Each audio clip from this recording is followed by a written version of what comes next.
എൻ്റെ അച്ഛൻ സ്വാതന്ത്ര്യ സമര സേനാനിയായിരുന്നു. അദ്ദേഹത്തിൻ്റെ ഒരു ജീവിതം നോക്കുമ്പോൾ അദ്ദേഹം വളരെ ഒരു ധീരനായിട്ടുള്ള ഒരു മനുഷ്യനായിരുന്നു. ആ കാലഘട്ടത്തിൽ ഈ അടിമ പണി ചെയ്യുന്ന ഒരു കാലഘട്ടമായിരുന്നു. അപ്പോൾ രാജസ്ഥാനിലെ ഈ രജപൂതന്മാരുടെ നിയന്ത്രണത്തിലായിരുന്നു ഞങ്ങളുടെ എല്ലാ ഭൂമി, കൃഷിഭൂമി. അപ്പോൾ ആ കൃഷിഭൂമി തിരിച്ച് കിട്ടണം, അതിനുവേണ്ടി എൻ്റെ അച്ഛൻ വളരെയധികം പോരാട്ടം ചെയ്തതാണ്. വളരെയധികം പോരാട്ടം ചെയ്തതാണ്.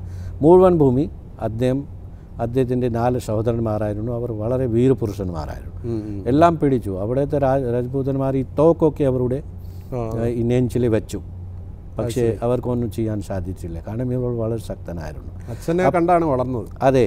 അപ്പോൾ അദ്ദേഹം ഗാന്ധിജിയുടെ, പണ്ഡിറ്റ് ജവഹർലാൽ നെഹ്റുവിൻ്റെ, പിന്നെ അവിടെ പോകുന്ന നേതാക്കന്മാർ ഈ വിദ്യാഭ്യാസത്തെ പറ്റി പറയുന്ന കാര്യമായിരുന്നു ആ കാലഘട്ടത്തിൽ. അപ്പോൾ അദ്ദേഹം, എൻ്റെ അച്ഛൻ 1-2 ഈ ഗാന്ധിജിൻ്റെ പിന്നെ പണ്ഡിറ്റ് നെഹ്റുവിൻ്റെ കോൺഫറൻസിലേക്ക് പോയി.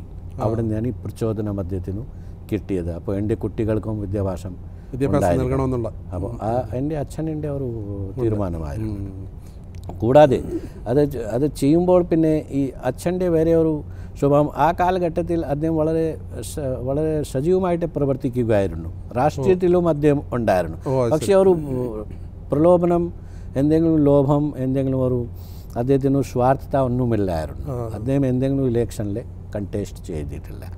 ഗ്രാമതലത്തിൽ തന്നെ അദ്ദേഹം എല്ലാവർക്കും ന്യായം കൊടുക്കും. ഞങ്ങളുടെ വീട്ടിലെ ഒരു പാരമ്പര്യം ഞാൻ കണ്ടത്, അവിടെ ഈ ജില്ലാ പഞ്ചായത്തിലെയും ഗ്രാമപഞ്ചായത്തിൻ്റെ പ്രസിഡൻറ്റിൻ്റെ വീട്ടിൽ പോകില്ല ആൾക്കാർ, എൻ്റെ വീട്ടിൽ വരും. അപ്പോൾ ഞാൻ ബാല്യകാലം മുതൽ എൻ്റെ അച്ഛൻ്റെ ഈ പ്രവൃത്തികൾ ഞാൻ നോക്കിയിട്ടു. എല്ലാ ആൾക്കാരും ഏത് ജാതി സമുദായത്തിൽപ്പെട്ട ആൾ പട്ടേൽ എന്നെ പറയും. എൻ്റെ അച്ഛൻ്റെ പേര് ജയറാം പട്ടേൽ. അപ്പോൾ ജയറാം പട്ടേലിനെ കാണണം, ന്യായം കിട്ടണമെന്നാണെങ്കിൽ. അപ്പോൾ എല്ലാവരും അവിടെ വരും. അദ്ദേഹം പിന്നെ പോയി, അതായത് ഗ്രാമങ്ങളിൽ അവിടെ ന്യായം അദ്ദേഹം പറയുന്ന കാര്യങ്ങൾ എല്ലാവരും കേൾക്കും. കാരണം നീതിപൂർവമായിട്ട് അദ്ദേഹം ജഡ്ജ്മെൻറ്റ് കൊടുക്കും.